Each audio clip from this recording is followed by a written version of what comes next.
Abra comigo a Bíblia no Salmo número 46. Abra comigo a Bíblia no Salmo número 46. Fique em pé para lermos o Salmo de número 46. Eu vou ler nesta versão aqui, Almeida Corrigida Fiel, que é a mesma que vai ser projetada. Então, se você puder e quiser, leia comigo. Deus é o nosso refúgio e fortaleza, socorro bem presente na angústia. Portanto, não temeremos, ainda que a terra se mude, e ainda que os montes se transportem para o meio dos mares, ainda que as águas rujam e se perturbem, ainda que os montes se abalem pela sua braveza. Há um rio cujas correntes alegram a cidade de Deus, o santuário das moradas do Altíssimo. Deus está no meio dela, não se abalará. Deus a ajudará já ao romper da manhã. Os gentios se embraveceram, os reinos se moveram, ele levantou a sua voz e a terra se derreteu. O Senhor dos exércitos está conosco, o Deus de Jacó é o nosso refúgio.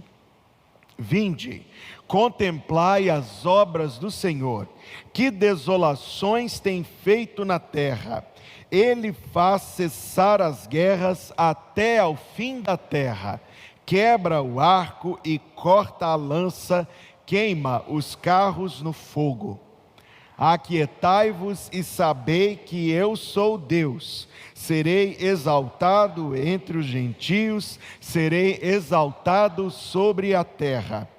O Senhor dos exércitos está conosco, o Deus de Jacó é o nosso refúgio. E o povo de Deus diz: amém. Pode assentar-se. Nós vamos meditar neste glorioso salmo, o salmo que inspirou o Castelo Forte de Martinho Lutero, o salmo que tem servido de amparo para os corações dos filhos e dos servos de Deus nos momentos mais rigorosos da vida. Este preciosíssimo e eloquentíssimo Salmo 46, nele nós vamos meditar esta noite, depois de termos caminhado desde a última sexta-feira, pensando nas nossas famílias, no seminário de casais que o Ministério da Família promoveu. Na sexta-feira, nós ouvimos um testemunho impactante sobre uma família que atravessou uma provação rigorosíssima, e este salmo me faz lembrar um pouco do testemunho que ouvimos aqui no sábado. Ontem ouvimos 3 palestras que muito acrescentaram a vida de todos os que participamos. As 2 que eu ouvi acrescentaram muito a minha vida, e eu tive a oportunidade de falar numa delas. E os casais que estavam presentes, ouvimos sobre as finanças, sobre a intimidade conjugal e sobre a vida emocional. E hoje pela manhã falei sobre ser uma bênção para os filhos. Hoje eu quero meditar no Salmo do Deus que é o protetor, o defensor e o ajudador das nossas famílias. Eu conheci uma família lá em Belo Horizonte, e os casais mais jovens aqui da igreja que fizeram preparação para casamento comigo, já ouviram eu contar esta história. Eu conheci uma família lá em Belo Horizonte, que com muito sofrimento, com muita luta, conseguiram comprar um lote. Isso aconteceu há quase 40 anos atrás, no tempo que o bairro lá chamado bairro Palmares era bem distante. Hoje é um bairro bem considerado, bem próximo, bem valorizado, mas na época era um bairro considerado bem distante. E juntando as moedas do fundo da gaveta, com muito sacrifício, compraram um terreno em declive, era mais barato. E começaram a construção da casa, a casa tão sonhada, anos de trabalho, anos para poder construir a casa, com muito sacrifício, se apertando a cada mês, negando coisas que alguém consideraria até necessárias. negando coisas que alguém consideraria necessárias para poder ver a obra avançar mais um pouquinho. E talvez alguns dos meus ouvintes esta noite se identifiquem com isso que aquela família viveu. A casa ficou pronta, mudaram-se para casa. Poucos dias depois começam a ouvir alguns barulhos assustadores. Uma rachadura muito mais assustadora do que os barulhos. A casa estava descendo o barranco. É porque durante a construção, o encarregado da obra achou que era de boa prudência economizar nas fundações. Eu lembro de ir àquela casa e ver as rachaduras, e o dono da casa colocava fita crepe nelas, o que a gente sempre fazia brincadeira, dizendo, isso não vai segurar não. Mas na verdade a intenção, óbvio, era saber se as rachaduras estavam aumentando, porque a fita rasgaria. Análise do perito: é mais fácil derrubar do que consertar. Mas com tanto amor envolvido, com tanto sentimento, com tanto sonho, fizeram o custoso sacrifício de reformar a casa por baixo enquanto moravam nela, separando um cômodo, quebrando o piso e indo por debaixo da casa para refazer aquilo que foi mal feito no começo. E como eu disse, morando na casa. Pessoal corajoso, hein? E graças a Deus a história teve um final feliz, porque a casa ficou resgatada. Mas é a prova de que quando as fundações não estão bem postas, Jesus falou disso, o risco sério é a casa cair. Eu vi esta semana fotos impressionantes. Um grande nome na história da arquitetura, Frank Lloyd Wright, projetou um hotel em Tóquio. Tóquio, você sabe disso, é uma cidade que sofre impactos geológicos com frequência. E o arquiteto considerou isto, bem como aqueles que executaram o seu desenho, e você vê fotos de todas as construções ao redor destruídas, enquanto esse hotel, chamado Hotel Imperial, imenso, 16 aos 20 andares, não sei, permanecendo impávido, um impávido colosso, enquanto a desolação tomou tudo ao redor. Sabe que é disso que o Salmo 46 está falando? Porque o Salmo 46 diz, Deus é o nosso refúgio e fortaleza, socorro bem presente na angústia, por isso, ou portanto, não temeremos.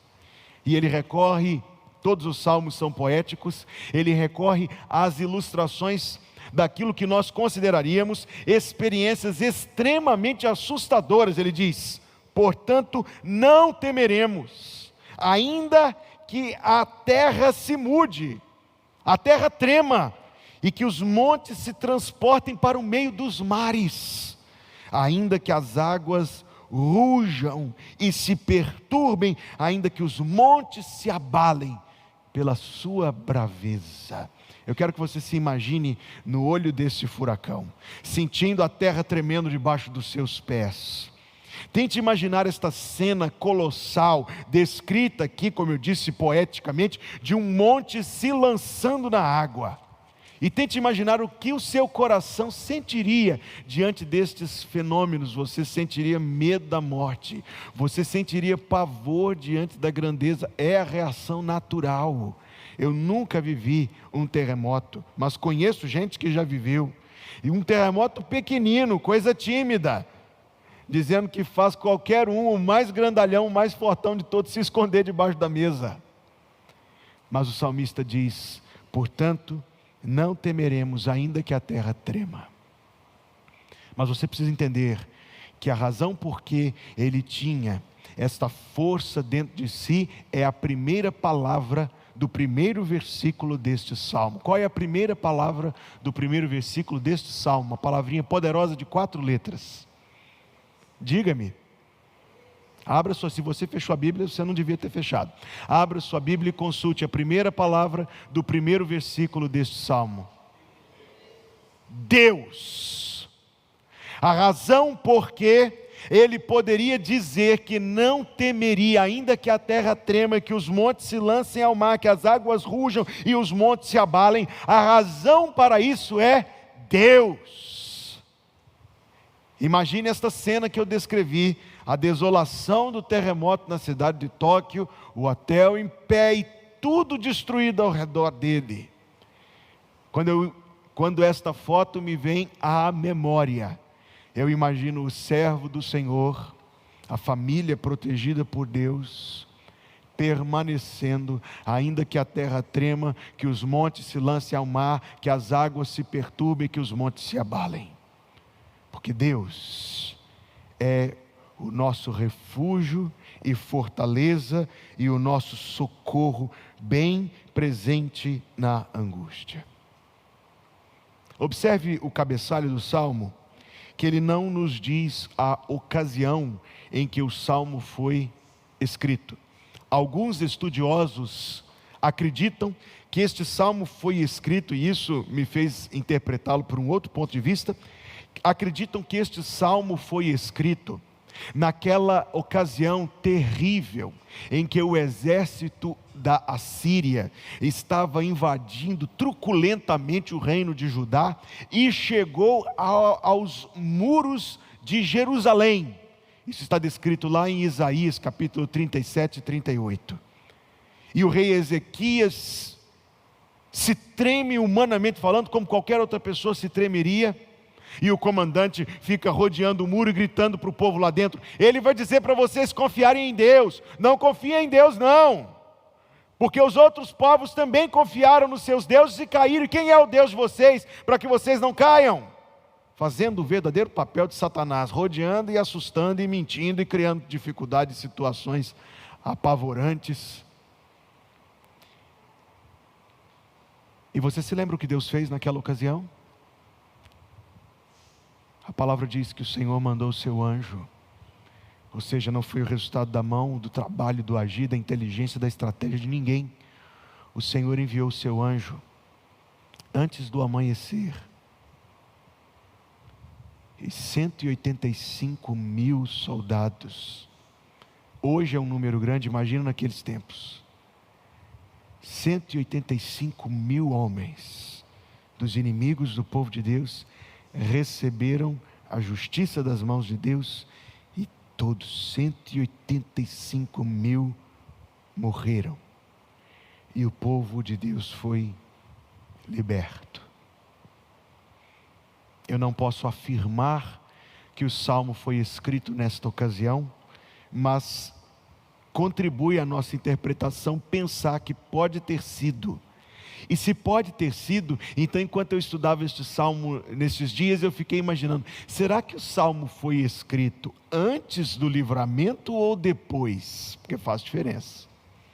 Se o Salmo foi escrito antes do livramento, quer dizer que o salmista estava certo de que Deus iria agir em socorro deles, quando do ponto de vista humano, isto era totalmente improvável.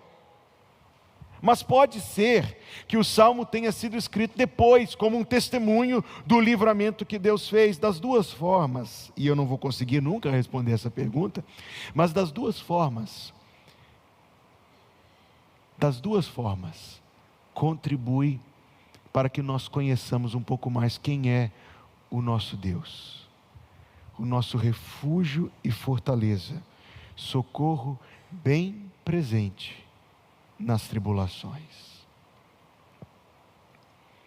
É tão recorrente nas nossas vidas a experiência do medo, mas o salmista diz: portanto não temeremos. O que me faz lembrar uma palavra de Jesus, veja aí comigo que está em Mateus 14, versículo número 22.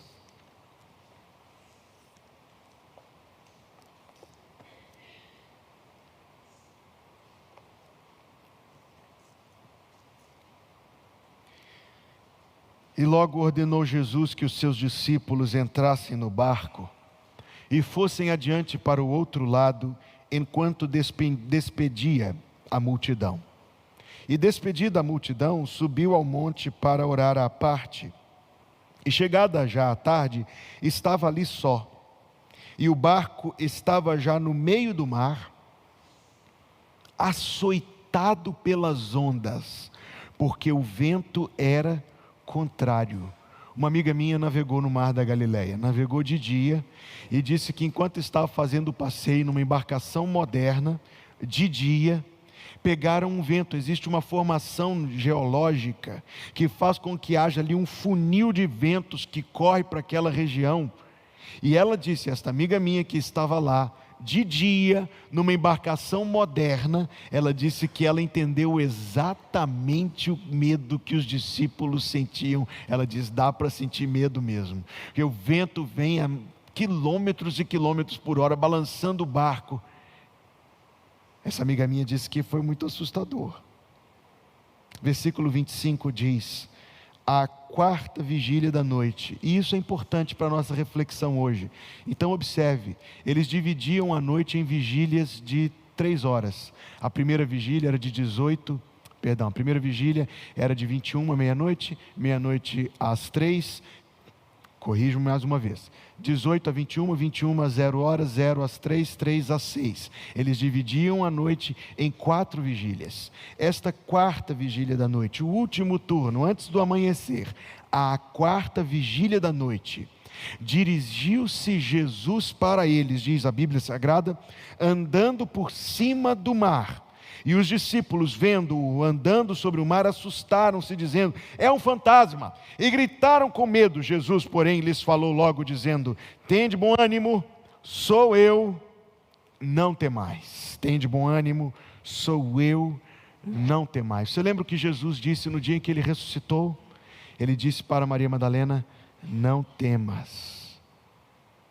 Você lembra do que o Senhor Jesus disse para João 60 anos depois, quando João, idoso, estava um prisioneiro na ilha de Patmos, e ele ouviu uma voz que ele não ouvia fazia 60 anos,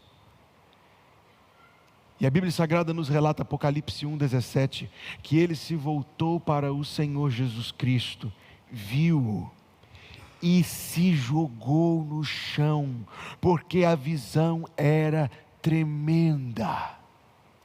Mas o Senhor Jesus pôs a mão sobre ele e disse mais uma vez, não temas. Na tempestade ele disse, não temais. Nesta hora em que Maria Madalena estava com medo, ele disse, não temas. Ressurreto, mais uma vez ele diz, não temas. E o salmista diz, não temeremos. Sempre me causa alguma reflexão imaginar esta possibilidade de viver liberto do temor, de viver liberto não da precaução, nem da cautela, mas viver liberto do medo. Porque aqui ele diz, não temeremos. E o nosso Salvador diz, não temas. Eu citei 3, foram inúmeras as ocasiões em que essas palavras saíram dos lábios de Jesus Cristo.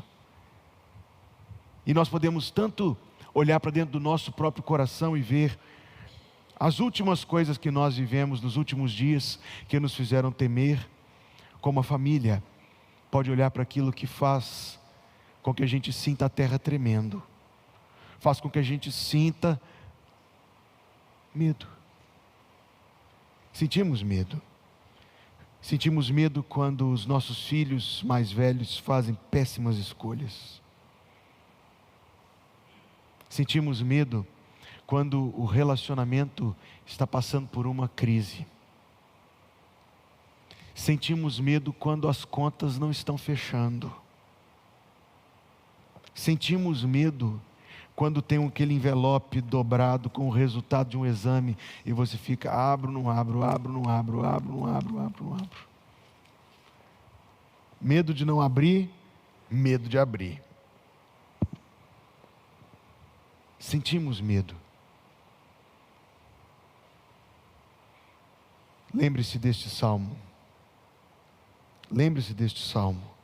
A razão por que no versículo 2 ele diz, portanto não temeremos, é porque no versículo 1 ele diz, Deus é o nosso refúgio e fortaleza. Essas são palavras para a gente se apegar a elas. Estas são palavras para individualmente ou como família, nós a elas nos agarrarmos. Deus é o nosso refúgio e fortaleza e o socorro bem presente na angústia. Deus, este é Deus nas nossas vidas. Se o Salmo fosse somente versículo 1, 2 e 3, nós já teríamos uma mensagem para levar no coração hoje.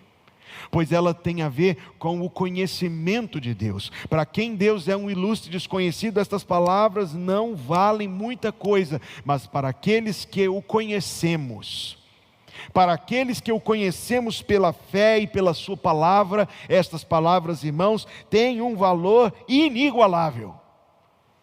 E são as palavras às quais recorreremos, sempre, frequentemente, quando nos encontrarmos em situações tais como esta, e nós sempre nos lembraremos, a terra tremendo, os montes se lançando no mar, as águas rugindo, nós nos lembraremos de confessar: Deus é o nosso refúgio e fortaleza, e o socorro bem presente na angústia. Mas o Salmo prossegue. E o Salmo vai nos descrever um pouco de como Deus trabalha. E eu aprendi bastante com estes próximos versículos. Há um rio, cujas correntes alegram a cidade de Deus, o santuário das moradas do Altíssimo.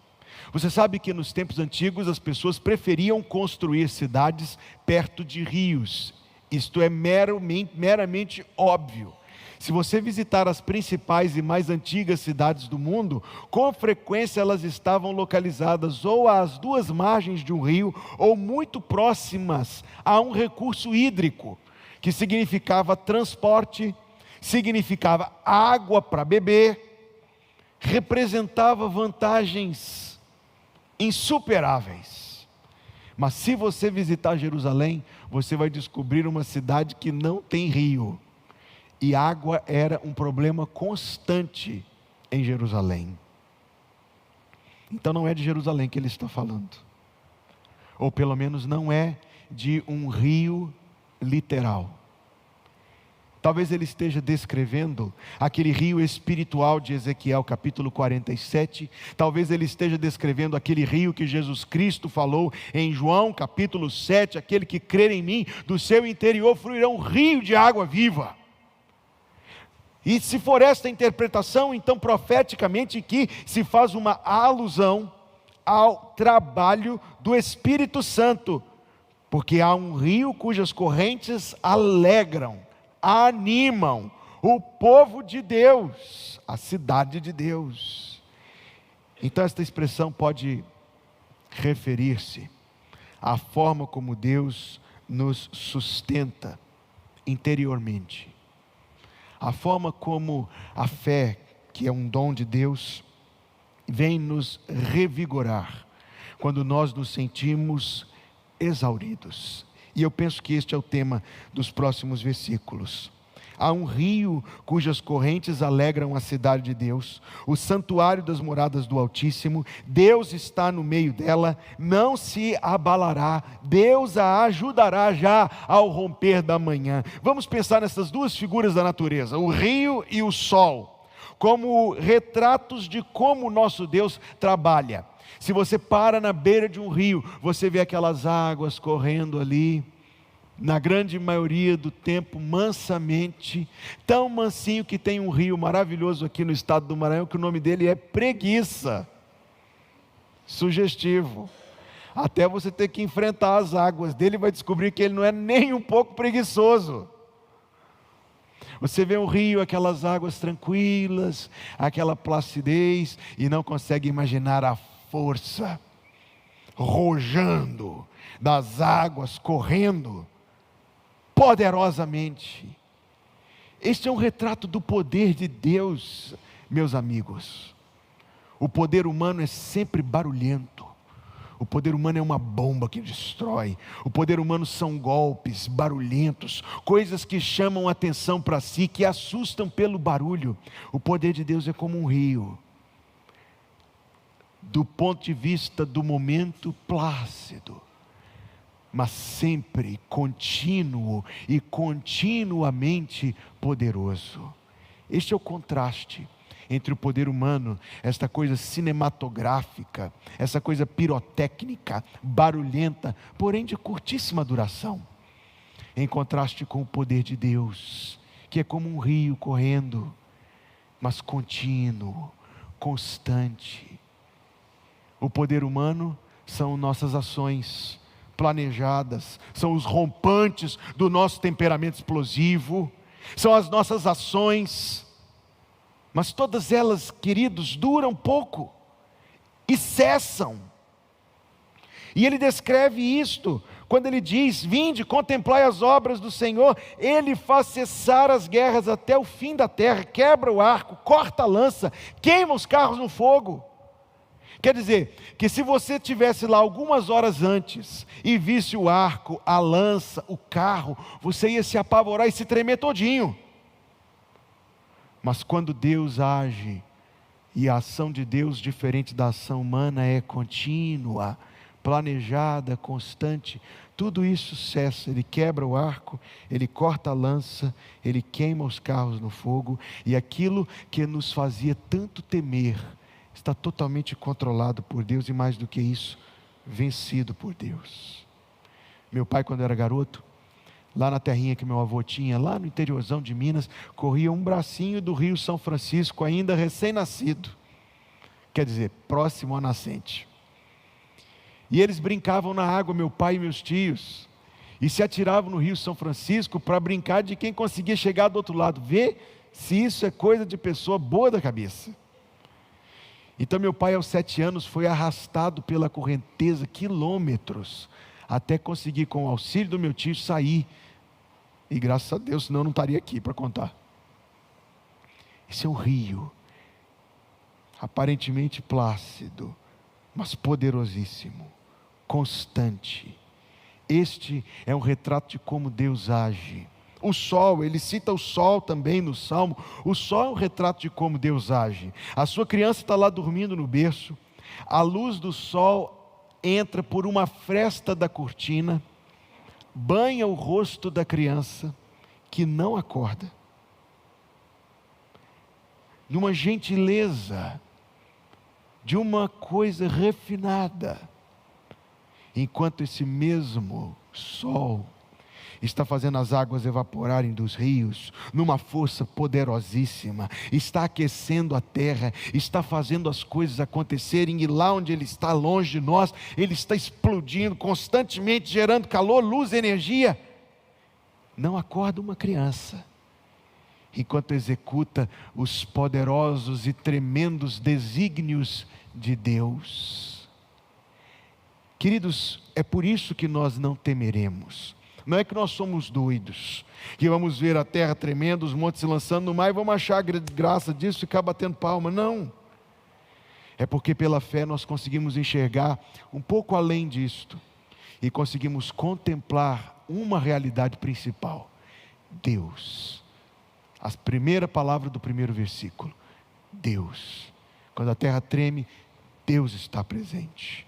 Quando os montes se lançam ao mar, Deus está presente. Quando o rio corre, Deus está presente. Quando o sol reluz, Deus está presente. Este é o retrato de como Deus trabalha. Versículo 6: os gentios se embraveceram, os reinos se moveram, Ele levantou a sua voz, a terra se derreteu.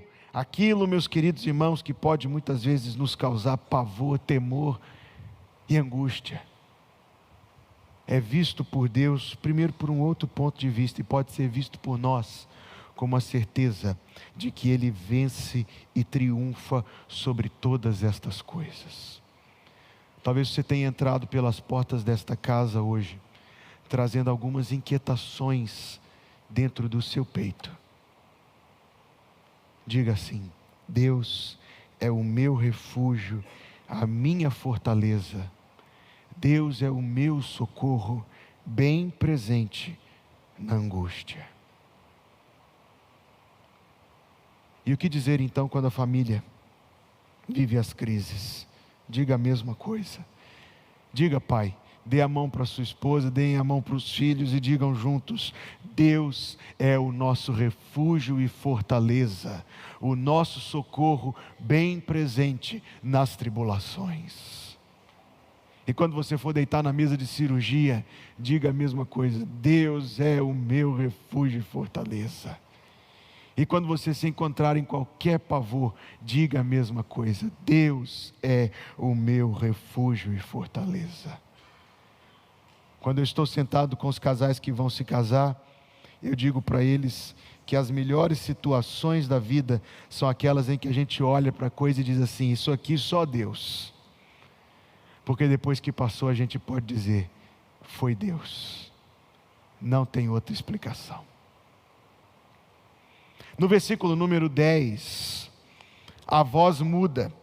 Não é mais o salmista que está falando. É alguém que está falando em primeira pessoa e diz: aquietai-vos e sabei que eu sou Deus. Eu serei exaltado entre os gentios. Eu serei exaltado sobre a terra. Aquietai-vos em hebraico significa abaixa a mão. Eu adorei aprender isto. Significa abaixa a mão.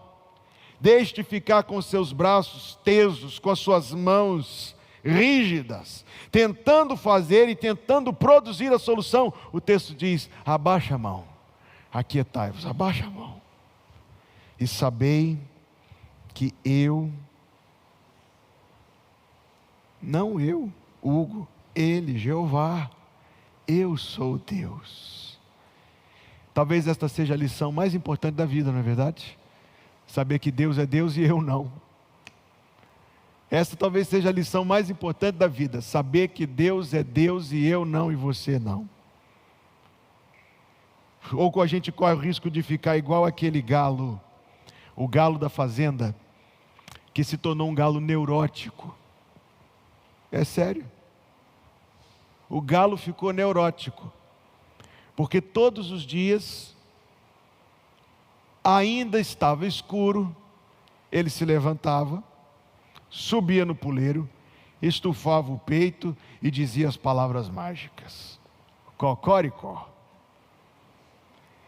E depois que ele dizia cocoricó, ele ficava para ver o que ia acontecer, porque depois que ele falava, a vida começava. As galinhas acordavam e começavam a botar, a vaca começava a mugir, pedindo para o fazendeiro ir lá tirar o leite dela, e ele em cima do puleiro observando. Ele falava: pô, depois que eu falei, as coisas começaram a acontecer aqui. Até o fazendeiro saiu de casa depois que eu falei, e um dia olhando ao redor ele disse: o sol levantou depois que eu... Sabe o que aconteceu com o galo? No primeiro momento ele ficou insuportável. Diz a história que ele mais parecia um pavão do que um galo, porque andava todo estufado pela fazenda. Afinal de contas, o fazendeiro, o sol, tudo respondia ao chamado dele. Ele se sentia o galo mais importante da fazenda.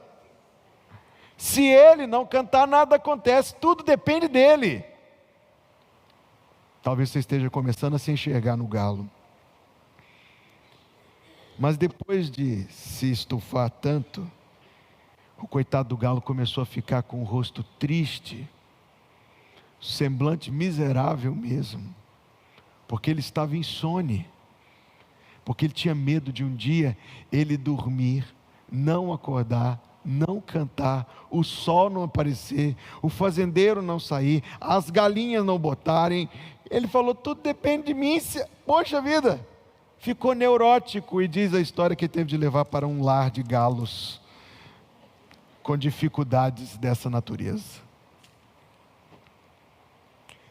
Existe uma ilusão terrível quando a gente é levado a acreditar que as coisas dependem de nós. No primeiro momento a gente se sente o tal. No primeiro momento a gente acredita de coração que é a nossa força, que é o nosso cocoricó que faz o dia nascer. Mas no segundo momento a gente colhe os frutos terríveis disso. Adoecemos.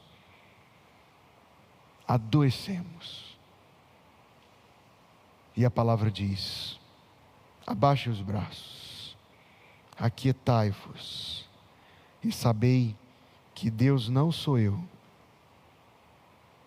Deus não é você, Deus é o Senhor. Ele diz: aquietai-vos e sabei que eu sou Deus.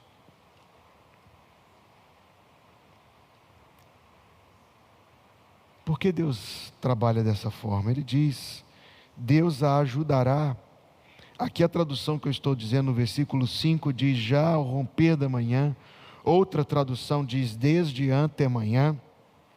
Nós poderíamos identificar esta expressão com a quarta vigília da noite. Lembra que eu falei que Jesus foi ao encontro deles na quarta vigília da noite? Esta é a hora preferencial do socorro divino. E eu fiquei imaginando por quê, e não é tão difícil de entender. É porque talvez nós seríamos tentados mais uma vez a achar que foram as nossas ações que trouxeram a solução e não Deus, e nós nos gloriaríamos em vez de glorificá-lo. Talvez também, talvez não, certamente, porque Deus quer nos dar estas experiências indispensáveis que redundam em adoração. Você sabe do que um salmo é feito, meu amigo? Um desses 150 salmos que tem aí na sua Bíblia, todos eles, ou a grande maioria, são feitos de dois ingredientes: dificuldade enfrentada com fé resulta em salmo. Todos eles, ou a grande maioria deles, nasceram a partir de um aperto, nasceram a partir de uma situação de temor. Agora, não é muito semelhante na minha vida e na sua, que quando a gente passa por certas dificuldades, recebemos notícias difíceis, o nosso coração tende a dar uma esmorecida. E eu li uma frase de Martinho Lutero essa semana que eu achei ótima. Martinho Lutero dizia que quando recebia uma má notícia, ele virava para alguém e dizia: vamos lá, meu amigo, vamos cantar e vamos fazer o diabo passar vergonha.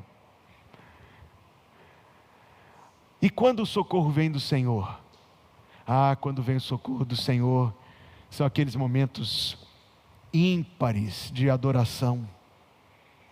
Eu consigo me lembrar de vários momentos assim na minha vida, talvez você na sua, em que aquele aperto que estava sendo colocado diante de Deus em oração é graciosamente correspondido com o favor celestial, e quando eu recebo a bênção do Senhor, irmãos, aí eu louvo mesmo, canto alto.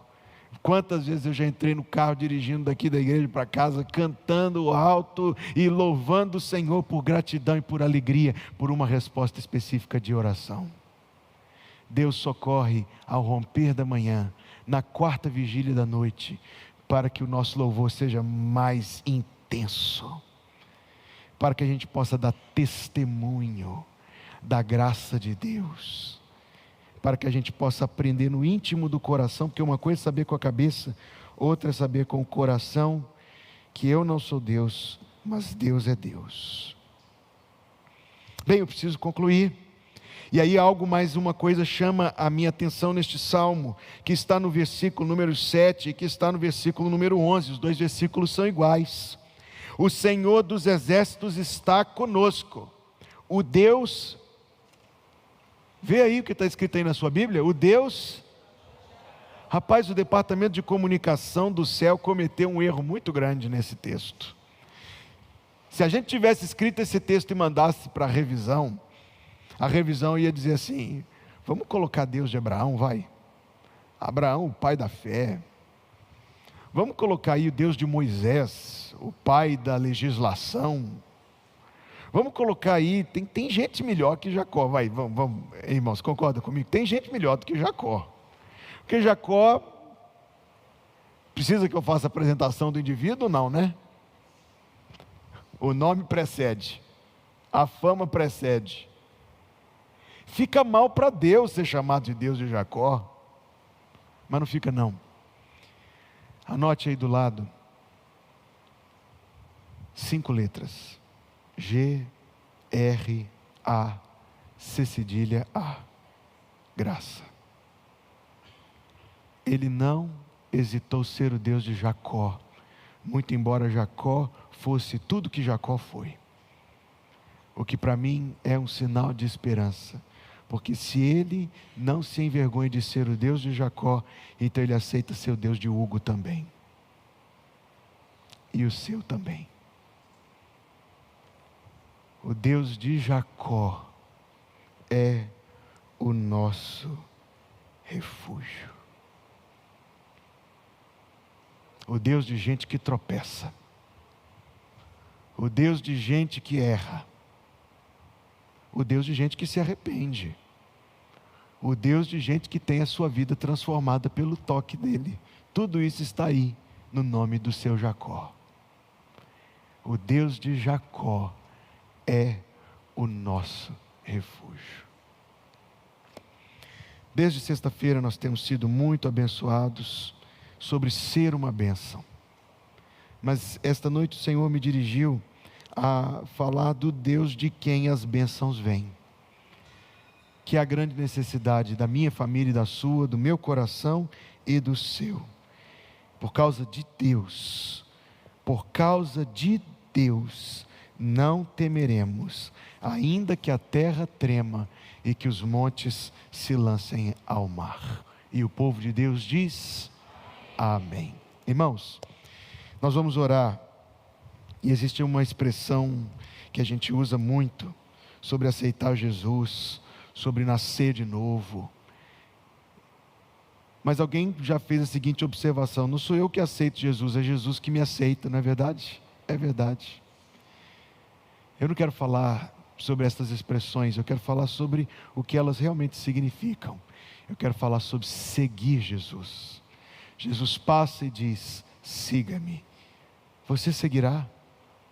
Porque mais uma vez o Senhor Jesus está dizendo a todos nós, e talvez a alguém pela primeira vez: siga-me. Você seguirá?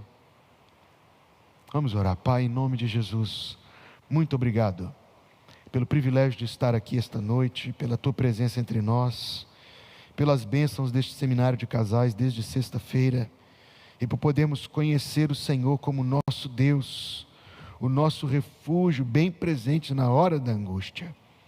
Dá-nos graça, Senhor, para guardar a tua palavra no nosso coração. Dá-nos graça para confiar em ti em todo momento. Dá-nos graça para recorrer a ti, Deus, e dá-nos graça para não temer, ainda que a terra trema e que os montes se lancem ao mar.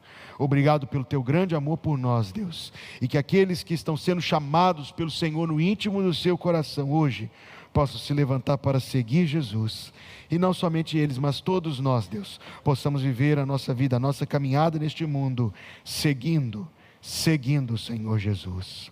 Que o Senhor te abençoe e te guarde, que o Senhor faça resplandecer o seu rosto sobre ti e tenha misericórdia de ti, que o Senhor sobre ti levante o seu rosto e te dê a paz, em nome de Jesus, amém.